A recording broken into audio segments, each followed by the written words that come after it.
Welcome, everyone. I'm Dr. Lee Whitmore. I'm the Vice President for Education at Focusrite Group. So Focusrite Group is Focusrite, Novation, Sequential, Oberheim, Sonox, Smart Audio, Linear Research, Timax, Outboard, Optimal Audio, and we're very happy to have you here today. This is our fourth annual Career and Technical Education Best Practices webinar, and we have an amazing panel, and it's great to have you all here. We've just recently updated and published our fourth edition of our Experts Guide on Career and Technical Education CTE funding, which during the webinar, our producer Jordan will put up a link in case you haven't downloaded it yet. And we've had wonderful conversations the previous 3 years and are so happy to be back and have an opportunity to talk with you all about the current state of what's going on with education and career and technical ed CTE. And we have an amazing panel today. Our producer is about to bring them in. Joining us today, we have Mark Beckett.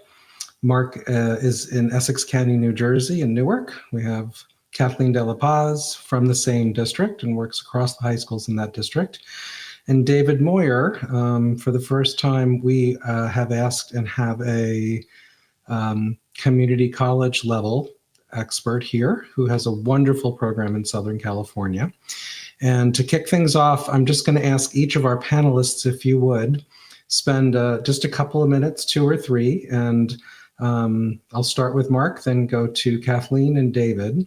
And what I'd like you all to do is just tell us a little bit about more about your school and just a high-level overview of your program, as we'll have time to dig into that more deeply as the conversation and the session starts today. So, Mark, let's start with you. Welcome. It's good to have you back, man. Oh, it is always an honor and a pleasure to be with you all. Again, my name is Mark Beckett. I am the Music and Entertainment Production Instructor at the Essex County M.Payne Senior School of Technology here in Essex County and the city of Newark, New Jersey, where I do teach music and entertainment production. We focus a lot on live and show production. I'm always super excited to be with you all. And I'm really humbled for several years now to be able to be part of this esteemed panel. So looking forward to our great discussion. Thanks, Mark. And thanks again, everyone. Mark is a wonderful educator, as is David and Kathleen. And it's really super to have him back again. Last year, we had a special surprise. We'll talk about it later. He had a very special dignitary in the building when we were doing this exact event a little more than a year ago. Next, let's go to Kathleen DelaPaz. Kathleen, tell us what your role is in Essex County and the technical high school cluster. Maybe tell us just a little bit about what the high school cluster is, the district, and that Mark is included in. And welcome. Sure. Thank you so much for having me this year. My name is Kathleen DelaPaz. I'm the Director of Career and Technical Education Academies for the Essex County Schools of Technology. So we are one of New Jersey's proud 21 vocational technical high schools. We have 3 campuses in Essex County. 2 of our campuses are in Newark, and then 1 is in West Caldwell. At 2 of those campuses, we have music production and entertainment. So I am very blessed to be able to work with Mark Beckett, my friend and colleague, who does amazing things alongside his colleagues, Mr. Jacob Lawson and Mr. Zelia up at West Caldwell Tech. So they've really transformed what it looks like for, music production and entertainment to such a high standard and high level that our students are so lucky to be part of that program. So we're looking forward to telling you more about how they've built this program from the ground up and how we fund it using our Perkins funds and where we're headed for the future. So very excited to be here. Thanks, Lee. Oh, thanks, Kathleen. Everyone, I just have gotten to know Kathleen. She's a fantastic expert, and your experience, Kathleen, is going to be a very important contribution to the conversation today. So again, thank you. And now to David Moyer, who I've had the good privilege of knowing for several years in my role here at Focusrite Group. And again, this is the first time, David, I don't know why, but we haven't had a community college practitioner, an educator, and an expert on the panel. So couldn't be more excited to have you here today. Tell us a little bit more about your role at El Camino College, and tell us also a little bit about the college and what happens there. Great. Yeah. Thank you so much for having me on board, Lee. I'm happy to be a part of this. We're one of our missions as a department at the college is to really make inroads with our local area high schools. So we've done so with with pathways with one of our local high schools, Lawndale High School. They're a commercial music program. So we're very much trying to be involved with secondary education as well. Like we see we're very much a part of the same mission. So our college is, we're a community college based in Torrance, California. So it's the South Bay part of Los Angeles. So we're in the LA area. We have a really interesting area service community. We service the cities of Inglewood, Gardena, beach cities, Redondo Beach, Manhattan Beach, Palos Verdes. We have a lot of students that come from Compton as well. So we really have a really broad, sweeping kind of population that socioeconomically diverse, ethnically diverse. Experiences are very rich. A lot of our students come from very musically privileged backgrounds, and a lot of our students come from backgrounds where they don't have access whatsoever to music education. So we're kind of oftentimes that first step towards getting kind of a formal music education. Our student body is, again, it's very diverse just across the board. We service over 20,000 students at the college. Our department is fairly large as a music department goes. It's focus, I've been there for this is my 6th year. Prior to me coming on board, the focus was very much traditional music education. And we did have a commercial music program, but since I've come on board, we're kind of really making inroads into the CTE area and space. And we're really integrating the traditional music education with kind of what music education is and should be at the moment and into the future. We see, at least I see them as being very much hand in hand. Music technology, audio production, traditional music education, they're all part of the same thing in my eyes. And, we're really trying to actively work on not making them siloed. I personally was hired as the director of the jazz program at El Camino. And I've since taken over the instrumental music program. My personal background is I do a lot of session work and I record out of my house a lot. So I'm kind of self-taught in the audio production world, but it's very much a part of my own personal musical practice and professional experience. And, I see it as being a cornerstone of a modern music education. So that's kind of where we're at. Awesome. Well, David, again, really great to have you here in the stream. And thank you to our wonderful panelists. It's a real honor, and we all appreciate your time. I will say to our audience that while you're viewing the stream at the Focusrite YouTube channel, you can comment. We have a private chat for all the panelists, but our producer and I are monitoring your comments, and our producer Jordan will in fact answer. And I will encourage you now, feel free to ask questions at any time while the session goes forward today. We'll pay attention to those questions and be happy to answer as many or all of them if we can. We normally can get to all of them, so don't hesitate. And I'd also encourage you to just drop in. This is always fun.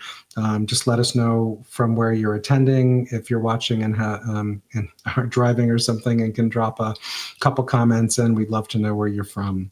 All right, so let's jump into topics at hand. Everyone, we're going to cover a few high-level topics today. The conversation will flow. But given this is a Focusrite Group hosted webinar, and what we do primarily is technology for music and audio, we'll have particular practitioner examples because we have Mark and we have David here, and they are musicians and audio pros and spend a lot of time, as David mentioned, he records and does a lot of session work. Mark is a musician and has his hands on a lot of other things. I've spent time at his campus and his programs, and we've offered certification programs like the Focusrite RedNet certification to his students. He covers everything from show production to recording, music, has labs, lighting, you name it. And I'm sure we'll ask David, I know from experience spending time at Mark's school, that his students are out doing work. And I mean, that's what this is all about, right?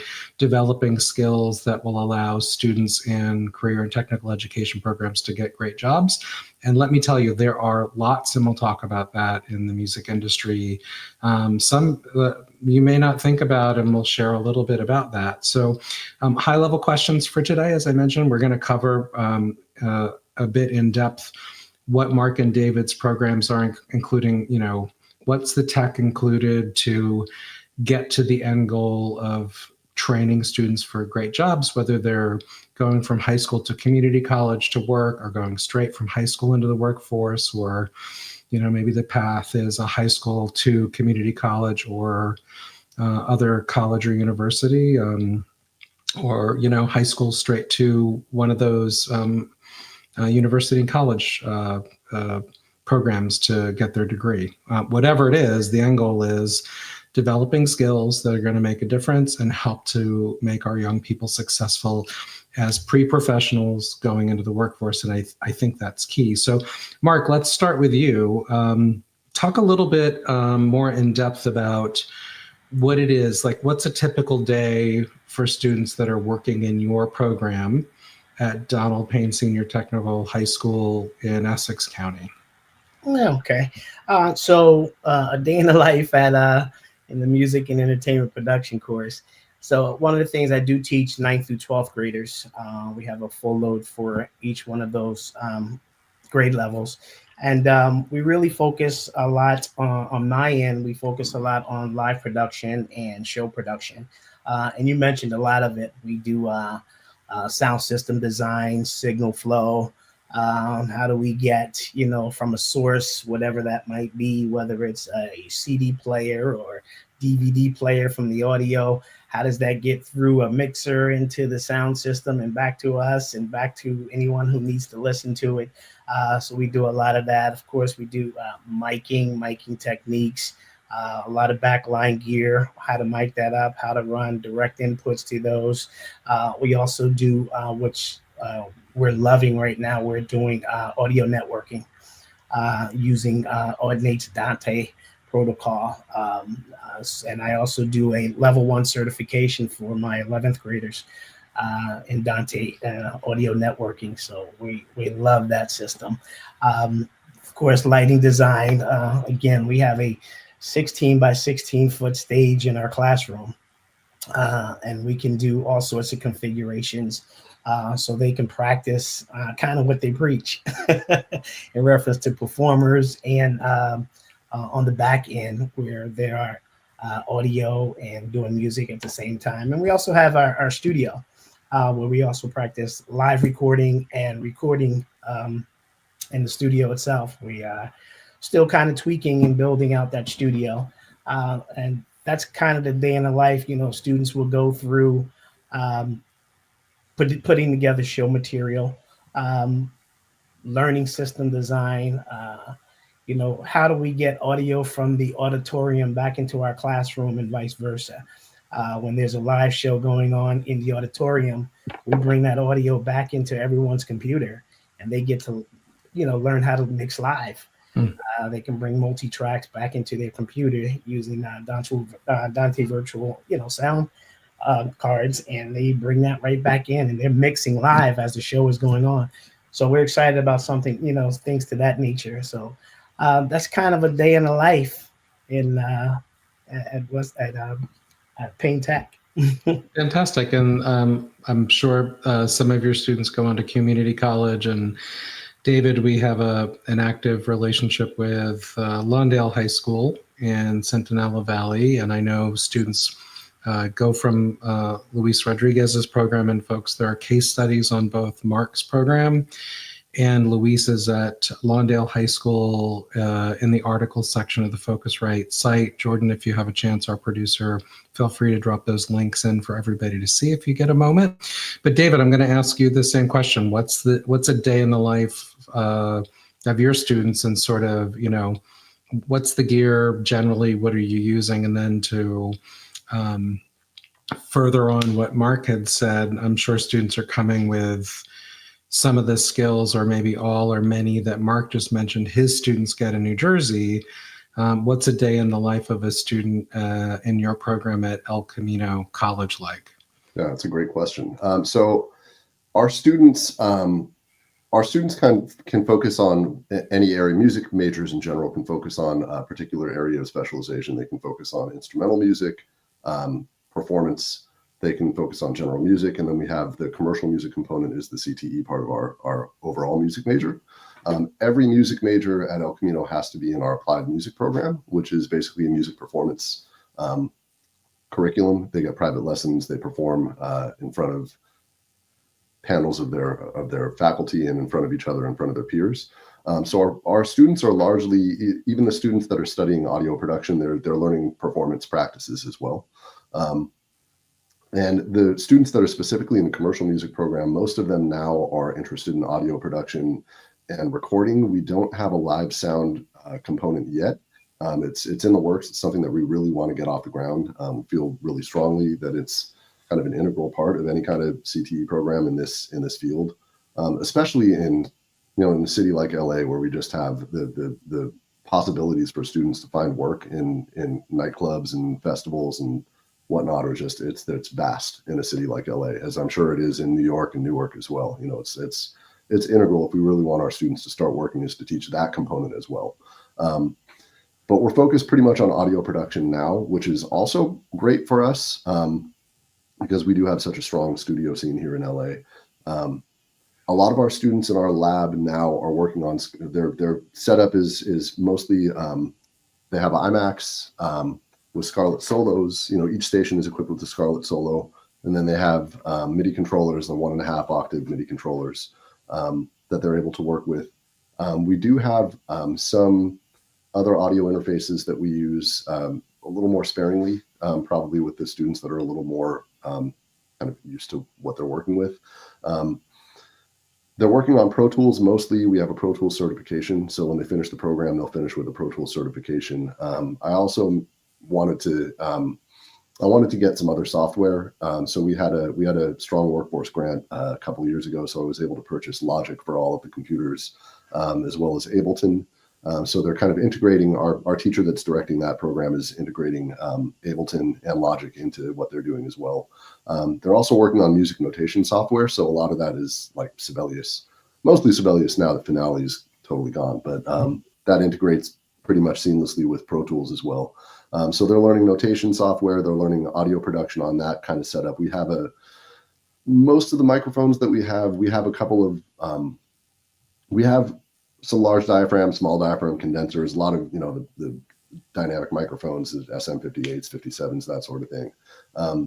We do have some diaphragm condensers as well that, again, they're used a little more sparingly with the students that are a little more that know what they're doing. So they're working on signal chains. Students in those particular courses kind of they have a capstone project. So they go through a series that's 3-semester long series of kind of increasingly more complex audio production skill sets, where they finish with a capstone project, and they have to, they finish basically by recording something. It's their own project. They can, whatever that may be, it can be their own kind of beat making production thing. They can record a band. They have basically a capstone project in which they're recording and mixing. We have courses in mixing, not mastering yet. Mastering could be in the works down the pike, but not at the moment. We don't have mastering courses yet. So most of what they're working on is audio production and recording techniques. We are going to be building a new music building soon, which we're hoping to equip each of the rehearsal spaces and performance halls with, they're going to be record enabled and be able to record basically throughout the whole building. Hoping to have that equipped with Dante as well, so that they'll be able to kind of work from anywhere within the building. And that's hopefully going to be, break ground on that building in the next couple of years. We don't have a definitive timeline, it's state funded, so that's all up in the air. But that is in the works. We're working with architects. We actually just had a meeting this past Friday to start kind of kick off that project. So we're really excited about that. And that will also hopefully enable us to build out our program and start offering kind of a more robust live sound component as well. Fantastic. And I see Luis Rodriguez was able to meet us here today. And Luis, welcome. I know you're muted for the moment. When he's back, I'll bring him into the conversation, and it'd be cool to hear a little bit about the path that some students take from Lawndale over to your program, David, if that's happening. Hey, Luis, good to have you. Hey, good afternoon, guys. Sorry for the wait. Not a problem at all. You came in at the perfect time. So the question was, and everyone This is Luis Rodriguez, again from Centinela Valley High School District, Career and Technical Education District, not far from our Focusrite US main office in El Segundo. And I've also, like Mark Beckett, have had the wonderful pleasure of working with Luis now for about 4 years, my time at Focusrite. So Luis, will condense the questions. If you could, Mark and David both just shared basics about what their program looks like, sort of infrastructure wise. What's the gear? What are the tools to train students so they're acting as pre-professionals when they're in your program? And the ultimate goal here is to prepare them for fantastic careers, of which there are many in the industry, right? So maybe just tell us a little bit, very briefly, your role.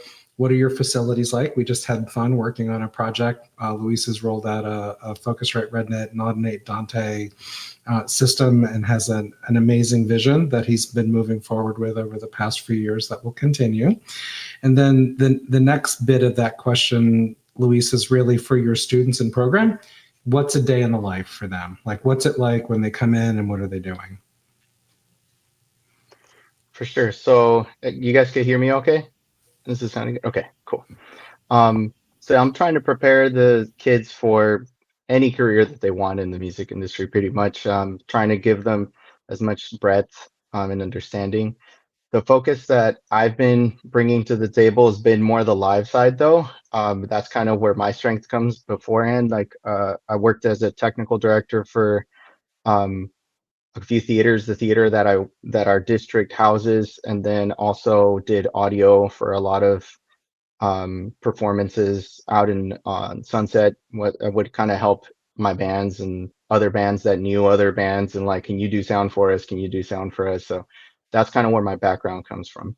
I've been dipping my feet into the recording side, and because of how advanced all the digital stuff is nowadays and how clear everything comes out through digital means, like there's no, I mean, there is a need for analog lines still, but you can diversify, or I guess not hybridize, I would say, your approach, right? Which is the live and recording aspect could be hybridized now, especially I experimented a little bit on that over the pandemic with doing some live stream shows with my students that were capable at showing up, that were allowed to show up to the school, do some performances, live stream them on sources like StreamYard or YouTube or things like that that put them out.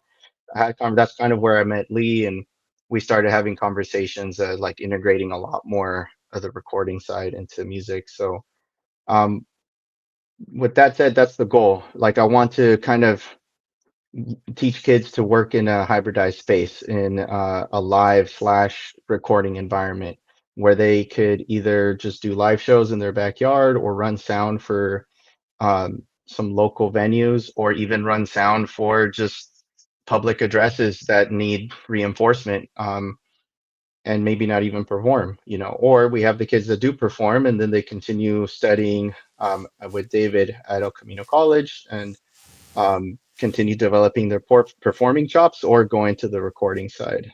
And with that said, what they learn is a little bit of both through the program, where we go through the fundamentals of music theory that they're going to be asked to look at, reading not necessarily charts per se, but at least chord charts, at least rhythm charts. We tap into lead sheets their junior year if they stay that far, and if they want to keep going, then at that point they're in it because they want to stay in it as musicians. But then we start discussing signal chains, we start discussing board layouts, like how to do a mix on a board, or how to set up their DAW and how to like do mixes on a DAW, and then how the DAW kind of translates to a board too, and understand how those two kind of go back and forth.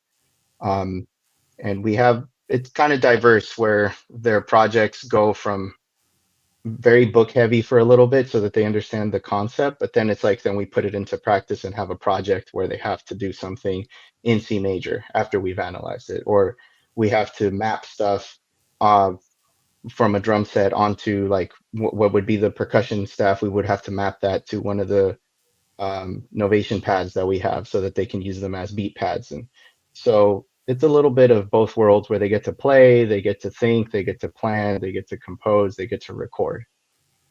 Fantastic. I'm going to ask Kathleen, I'm coming to you next, but I'm going to ask Mark, Luis, and David to share one very brief anecdote. In my role at Focusrite, and this just happened, I was asked to visit, and a colleague of mine who runs our audio reproduction division, Lee Stein, which that division includes Martin Audio and Linear Research, Timax. We were asked at North Carolina State in University in Raleigh to participate in a seminar talking about career opportunities. And I always find these conversations interesting. I had a recent meeting with the National Association of Music Merchants, our trade organization in the music products industry. And for everyone in the audience, keep an eye open for what NAM publishes, because they're building toolkits around careers in the music industry. And, you know, it's always interesting to me, and I think speaking to career and technical education programs that pursue and support pathways in audio, in recording and production, live sound, marketing, business, and, you know, and my side of the fence in the industry, or the virtual fence here. I mean, we're a very large, more than $1 billion industry. And in our company alone at Focusrite Group, there's everything from, you know, marketing professionals like our producer, Jordan, who's backstage right now, to roles like mine in business development and strategy, to product managers, to marketers, to people who work in finance, product designers. So we're often looking for folks who have expertise in chip design, DSP, software work, hardware engineering. Like, the palette is really, really wide. And I think often students and parents and guardians, perhaps, when a parent or a guardian hears from their child, I think I want to work in music, that perception of what the career opportunities. And I'm going to go to Mark because I see him nodding his head. And then Kathleen, I'm going to come back and we'll start talking about the technical support of and funding and what current trends are. But, you know, I think that the view on what happens in music and audio for careers might be like this narrow. But when you think about it, and I'm sorry to say, I'm an old guy now. I've got 35 years working mostly in this industry. It's really broad. You know, whatever a student's skill set may be, there's probably a place that they could plug into in a company like ours, or in our peers in the product side of the industry. And that also includes working in studios. I'm here in Nashville. I'm on Music Row all the time. There are lots of opportunities, you know, to assist in a studio, to become a top-notch Grammy-nominated and Grammy-winning engineer. There's students here in Nashville that go to all the major campuses and community colleges that end up in vocational private schools like SAE or a Blackbird Academy or Dark Horse Institute, who end up working as PAs, production assistants in studios, and that launches their careers, right? So Mark, I see you, and I'm going to ask Mark, then Luis, then David. Give us one example of someone who's graduated from your program recently, or in, you know, over the duration of the time that you've been doing what you've been doing. Just tell us, like, you know, what skills they got from you. What kind of job did they land in? And I'm sorry, Mark, I'm putting you on the spot, but I think we did this last year and the year before. What's one, and what did the student end up landing that's a great career? Yeah, it's interesting that you asked that question, because that's been the number one challenge in reference to parents or anyone understanding the breadth and the depth of what our industry is really all about. They go from here, like you said, and it really is here. I have a philosophy before I get to the student.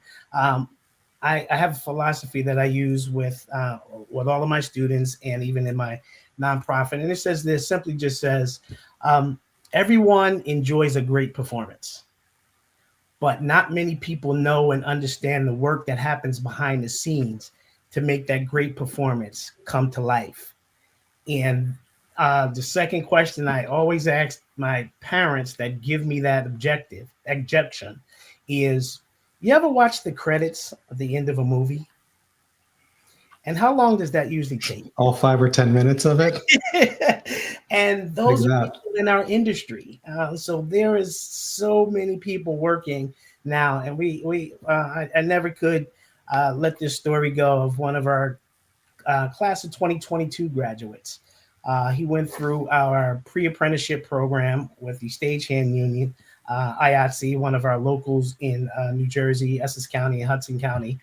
He went through that program. We do that for our 12th graders. So they get kind of pre-apprenticeship work. They get to work at big places like PRG, and as soon as a big concert comes in, they're stagehands, and they get the opportunity to even work with some of the professionals, on the sound end, on the pyrotechnics end, or the lighting end. And this young man, he followed the path so well. He was very, very coachable. So he landed a spot at PRG for a great while, and followed the pathway tremendously with no hesitation. Wanted to be in certain places, but just followed the path. And that pathway took him from people noticing his work ethics, his coachability. They noticed all of that. And all of a sudden, he started getting calls to be A1 audio engineers for Off-Broadway. So he did a couple of shows that way. He traveled 8 states as an A1 engineer and a DJ for a dance company. He left out. He started making money that way. Went and made himself a trip to Jamaica for a week. Used that money that he used. Didn't make it to college, but he went into the industry. Went from there. Said he was going to apply for a job at a production house. He came back and he got the good news that he got a full-time job at a production house. Now he's one of the show captains there as they set up all these big shows. And he's probably making around $60,000 a year. And this is a graduate from 2022. So I'm super proud of him. And we have a bunch of stories that are happening that way. People are getting more and more excited about the opportunities that are available for them to be able to move from career or even to college in that sense. We have a student who's at Rowan University, who's doing their music and entrepreneurship course, and she's loving it. She designed her own company called it's an artist company where she's brought all of these people together to do live performances, and she does interviews with everybody, new music that's coming out. They created a whole hip hop academy that they're doing down there now. It's amazing. So students like that are really getting excited about, even from the high school level, of what's possible. Love it. Thank you. Very vast. How about you, Luis? Do you have an example of somebody? Sure, I'm trying to get to that point that Mark is at. I'm pretty early still. There's 5 years into this program, so I'm barely reaping the fruits of the labor right now. So there's one student though that she, interestingly enough, went to UC Riverside, and she was not trying to do music initially. Her major ended up being communications. That's what she wanted to do. She wanted to work in advertising. And 1 year into it, she sent me this email telling me that she regrets starting that major and that she wanted to pursue music. She doesn't even know why she didn't start that, but that UC Riverside was opening up a music industry, study pathway called music industry, which was kind of broad, kind of like what we studied in when she was in my school. And that she wanted to apply for it, and if I could give her a letter of recommendation for it. So gave her that letter of rec. She got into the program, and she started turning heads left and right because of all the experience that she had from working in our program, because she had experience. Like, she was still learning a lot of the theory. She was still learning a lot of the aspects of the industry. But when they would put on shows for the student body, she was pretty much ready to go with well, what's our footprint going to be? Do we have an actual set, a layout of how everything's going to go? Do we understand what our footprint's going to be on a board? Do we understand how many people are going to be there? What's the distance for our speakers? She understood all of these things to ask, and everyone was like, whoa, wait, did you produce music? She was like, oh no, I sang and played guitar. So that started getting her open more doors, and now she actually is one of the DJs at the college radio station too. She has a show every Monday, and she's still kind of working on that, developing that network and developing a good I guess, body of work, I could say as well, because she's also recording and kind of creating some music on her own, collaborating with her fellow musicians at the school. And I have one more student that just recently he went to Cal Poly Pomona to continue doing that as well. So he's enjoying it, but also kind of like some of the things we do find out is that because of the CTE funding that we get at these programs, we end up getting a big door open to us when it comes to updating our equipment and getting our kids up to spec. And while it's cool that some of these kids go into the college area, I'm waiting for a lot of these programs to catch up, so that the kids could continue developing rather than I get an email saying like, man, can I go back to your classroom? Your stuff was way more cooler than the stuff that's here, so, but it's still cool to see that the kids get out of there and they're still, they fall in love with it. And similar to like Mark's philosophy, I have a similar philosophy too from being a musician first. And this is my bass player that I played with would always tell me this because I'm very much a perfectionist when it comes to just everything. And he would tell me, dude, don't sweat the notes. Like nobody cares about how well you played. They care about how they felt and how the vibe. So if you miss the note, no one cares. But if you miss the vibe, that's the problem. So that's kind of what my ethos has been, is like I want my program to not miss that vibe for them so that kids keep falling in love with music and technology or whatever aspect of music, because like all of us, I'm sure we had our own perceptions of what our future was going to be like, but then our careers took us to the positions that we're in now, but we still love music and we're still in music, so that's kind of what I'm trying to get the kids to fall in love with. Fantastic. David, how about you? Got an example of a student that you'd like to share? Yeah, definitely. And I love what Luis just said, because it's so true. That's something that I really hammer home with my students as well, is it's the vibe. Ultimately, it's the vibe, and we're, I came in as the director of the jazz program, and I'm directing instrumental music, and it's very music performance oriented in a lot of our program, and that world is very much about technical proficiency and theoretical knowledge. But even with that, you can play all the right changes and play with the right technique, et cetera, but if it doesn't hit, it doesn't hit, and nobody's going to respond to it. Conversely, you can play all the wrong notes, but make it sound good, make it feel good, and people are going to respond to that, period. So like all the academic stuff is just that. It's academic stuff. It's not actual music, which, so I digress. I can go on about that for days. But yeah, actually the student that comes to mind is actually a student that Luis taught and started in his program without giving his last name, Joseph. Who is an extremely talented guitarist, technically very, very talented guitarist, extremely hungry to know more about music, theoretical knowledge, technical knowledge, all of that. Has struggled sometimes with feel, and also studied music production, audio production with us, as well as like he went very deep into guitar studies and studying jazz. But he actually he's slated to finish up his associates at El Camino. He's scheduled to finish his associates, but he's taking time off now because he lined up an internship for himself at a studio out in the valley here that mostly produces rap. So it's an unpaid internship, but it has the potential to lead to a head engineer position at one of it's a bigger studio in town, and it could potentially lead to a type of position that would be paying him upwards of $60 to $80 an hour, which would enable him to put himself through undergrad while he transfers, and get his degree and continue to work and develop his resume in actual viable production space. And he's also, since he's really a great guitar player, the studio that he's working with, the producers have heard him play and have heard what he's capable of and have started to get him onto some paid recording sessions, which is great because I've talked to them a lot about the skill set that you need to record and how that might be different from the skill sets that you need to perform jazz, et cetera, et cetera. And we had a long talk about a week ago. He came to my office and we just kind of sat down and talked for a couple hours.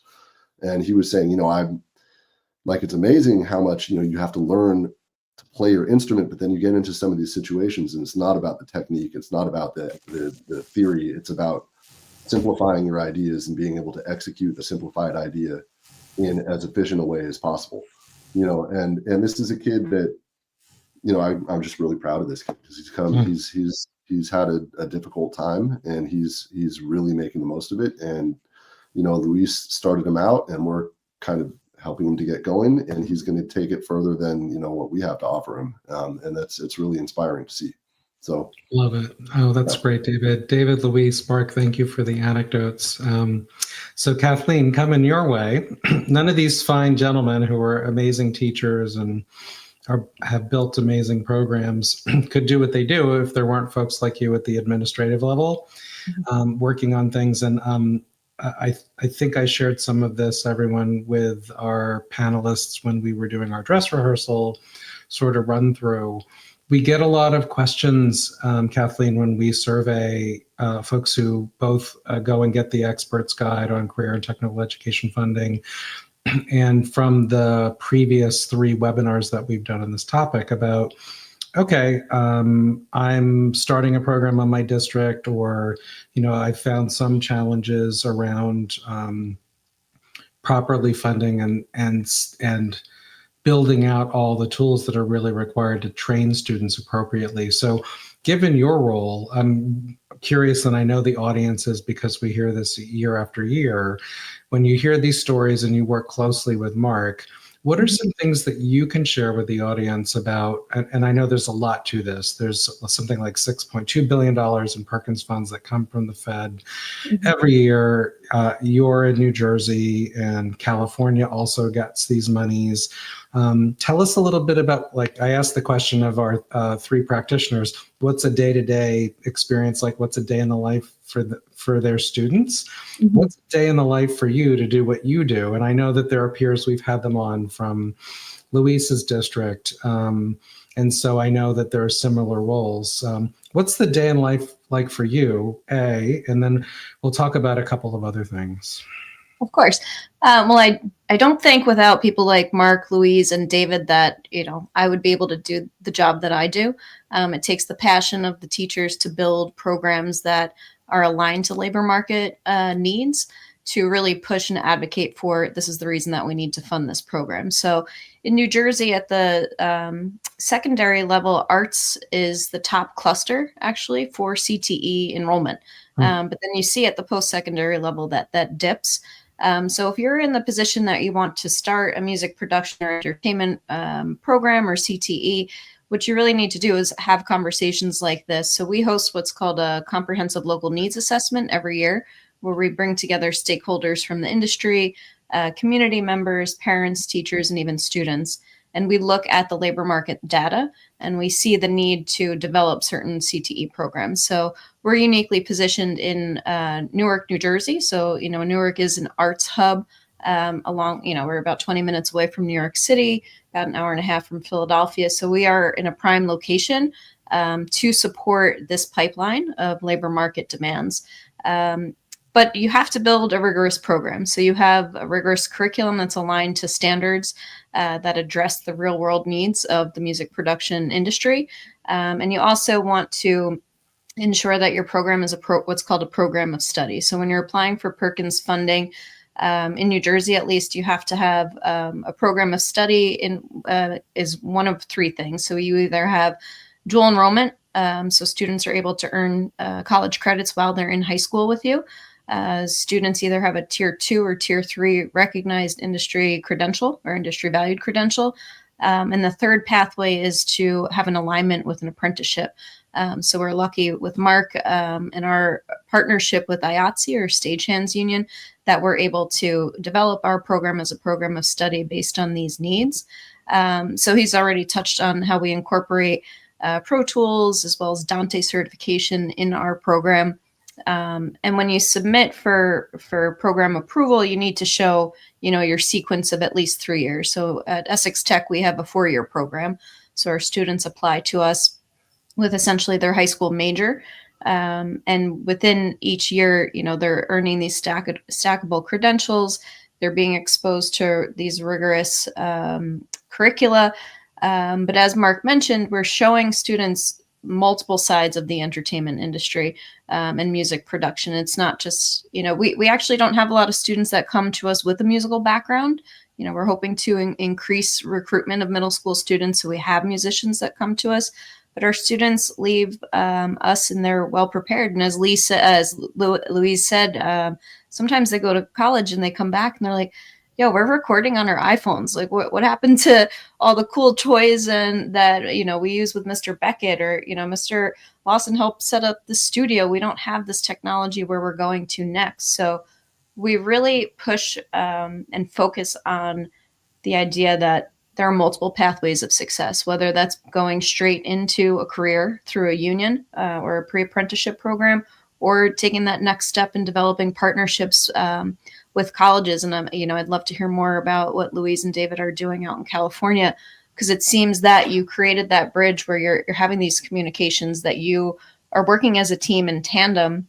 That's been one of the biggest difficulties we've encountered, is breaking down that post-secondary avenue for students to earn college credits while they're in high school.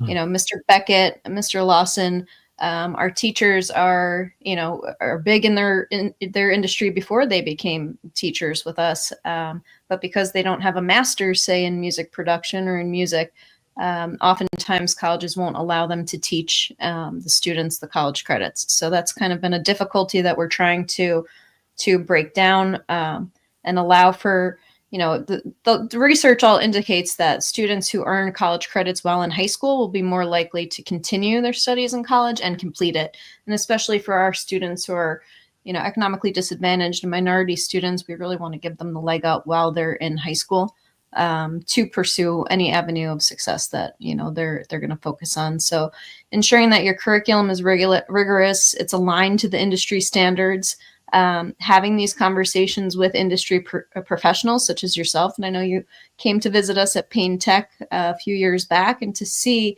hey, I never knew that, I could collaborate with my game design students to write the score for their program. I never knew that, the film students who are right around the corner are working on music videos and they need music for that. So having these conversations at the high school level and allowing for students to work, cross collaboratively to see how the industry really works and how they might find what their passion and purpose is. That's really the main goal of what we're doing, and how we can use that data to then advocate and push for funding. So we get about $1 million a year from Perkins, just under. Fingers crossed that Perkins still exists in a few months. Luckily, CTE is a bipartisan supported initiative, so we're really hoping that the federal government sees that we're investing in our workforce, right? We're investing in our future, and we're investing in our students. We are also one of 19 grantees nationwide that received the Perkins Innovation and Modernization Grant. So we were awarded about $1.4 million last year. Thank you. To develop pathways for students to explore industry valued credentials, dual enrollment, sustained paid work-based learning opportunities, and also career counseling, because those are the four most important keys that you need to kind of wrap around all services. So we're proud of, being able to fund these initiatives, and to, the best part about my job is being able to say to Mark or any one of our music teachers, like, what do you need? What is it that's going to move this program forward? And then, advocating and fighting for those funds, and to see, every time I walk past his class, I'm like, hey, cool lights. He's like, yep, they got delivered. Or, oh, I saw these drones. How do we incorporate that? So it's not just about the toys, but really providing access for our students to technologies that will prepare them for success. And Lee, you mentioned pre-professionals, right? But I like to think of our students as they graduate as professionals, right? By the time they're seniors, most of them, or a good majority of them in music production, are getting paid through work-based learning opportunities in school to produce these events. So, and I know Mark will probably touch on this more. We host, graduations, police academy graduations. We just got word we're hosting the governor debates, I guess, and his kids will be working that. They'll get paid for it. And that, imagine graduating high school at 17, 18 years old, and you're already have built up this resume with not just paid work experience, but certifications, access to this technology that other high school students, and I think about like when I was in college, I still didn't know what I wanted to do. And our students are at a young age knowing what they want to do and being exposed to these real world opportunities. It's just a beautiful thing. And anyone who, needs more information about how to advocate for CTE funds, as I mentioned, it is a bipartisanly supported initiative. And just link that to your labor market demands and how it will benefit your students and your local and national economy. And we'll hope for the best for next year. So. Yeah, I'm with you completely. Yeah, yeah Kathleen, this question comes up often in chat, or we get feedback when we survey after this stream. There will be educators in the audience or folks who will listen later who may be looking at David and Luis and Mark and saying, I want to do this and have a vision. Mm-hmm. Could you share a little bit? I know you have well-seasoned educators who have standing programs, but and maybe this has happened in your career, if there's someone in the audience today who says, I'm in a high school that would likely welcome this and it will add value to our student population, and they want to know what to do next. They want to go find the person who has a role similar to yours or talk to administration, because, everybody's just heard 1.24 for this. And, typically we're getting about $1 million, and we all do hope, of course, that these streams continue. They're vital to workforce development and support. Is there a little advice? Because this, again, it's often a question that comes up. I heard those dollars. I know I can do amazing things with them, but I want to go on this mission, this journey, because I have a vision. What would you share with them? Well, I mean, we have to be realistic too. I know when Mark and I go to the national conferences, we often present, our studies and our findings. And since we are a vocational high school in New Jersey, we do get more funding, say, than a comprehensive high school. So, your regular high school. So you do keep that in mind. But, if you are interested in starting a similar program or an elective, I would go to your administrator, present that data, right? This is the need for our local economy. These are, the interests for the students. This is the pipeline for either, post-secondary alignment with the local community college or a college in the area make a natural progression for students to graduate from our program. And these are the pathways for them. And there is a lot of funding, whether it's Perkins funding, you'd have to have an established CTE as a cluster, which takes work to do. That's part of my role is applying to the state to approve our programs with SIP codes. So you have to demonstrate a lot of data for that. But also, there are companies such as Focusrite or, Department of Labor grants that might provide funding for exciting new projects on a smaller level. So I would look at, grants.gov. I would look at your state labor market data, Department of Labor. And that's, we're anticipating that some of the funding that was under the Department of Education might be shifted to Department of Labor. There's STEM grants in the Department of Defense you can look up. So there's opportunities out there. It's just putting in the work to find them. Excellent advice. One of the questions, this is a comment to our audience that I put on my list of questions, my question script for this event is, I sit on the industry side of things, and I'm always curious, and I think that, that our audience today and those who watch the highlights or watch the entire stream later may ask. I have the honor of having been asked to sit on, and I join Luis's advisory committee for his program when I can. And I know that David and Mark, and this is a requirement that you all have these connections with industry. And maybe I'll start with you, Luis, because I've had the privilege of sitting in and contributing to some of your conversations. But I know we're about 5 minutes away from the hour mark. But just quickly, if we could go around to Luis, Mark, and David. My question, sitting on the industry side of the fence, although as someone who has training in music education, what do you need, and what would you say or suggest to our audience in terms of engaging their local and, national or international industry partners? Yeah, and I think it's really that it takes a village at the end of the day, like it literally does. And assembling the village is what makes this way more easier, especially if you're the one person representing arts, media, entertainment in your district versus VAPA, or if you're in VAPA trying to start up arts, media, entertainment, or whatever the structures are in the other states. I know here in California, that was the best thing for me to feel like I wasn't alone first, and then literally not be alone, because then you have so many different people to bounce ideas off of. Um, Not only talking to your community when it comes to parents and students and other educators, but pulling in people that can validate that can help influence and um, persuade an understanding of what the need is for the community. So when we have our meetings and we have Dr. Lee Whitmore on there, it makes it a lot more real, not just for myself and not just for the students, but also for my administrators, who they get to hear what Lee has to say.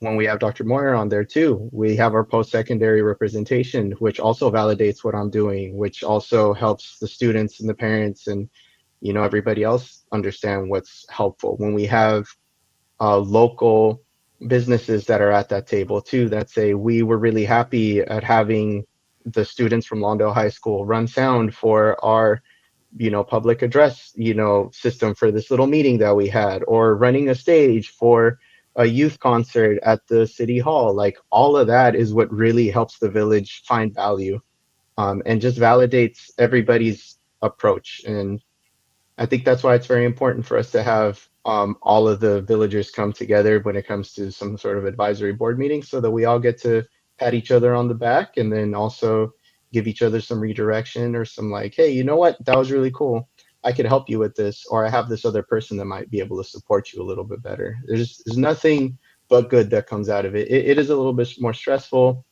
it is a little bit more work, but it also gives a lot of bit more, but outcomes that are positive for the development of not just the learning community, but the community in general. Yeah. And Mark, so you're across the country on the East Coast. Luis is on the West Coast in Southern California. What's your community, your village like? I totally agree with Louis, all the way around, in reference to it takes a village to bounce ideas, to ask those hard questions. What do you see from your standpoint, not being engaged right in the school, but from your standpoint as, say, you would be, enjoying the entertainment piece? What makes it fun for you? What makes it exciting for you? What makes it emotional for you? And then to use those ideas in our clusters to help build not only just our program as a music and entertainment program, but how does that branch off into, again, part of that village being our TV and broadcast and digital film? All right, how does it move into Dr. DelaPaz? She talked about, game design. How does our music programs now help in that aspect? So that even broadens the aspect of the village, because it's just not our advisory council. Now everyone's involved in this whole billion-dollar industry we call arts and entertainment. And I think that's what makes it such a powerful piece of enjoyment, of emotional release, all of those things. And to have that community around you where everybody's excited and actually feel vested in what can I get? And, because everybody knows what do I get out of it? But what do I get and how can I help? So that's kind of what our community feels like and looks like now.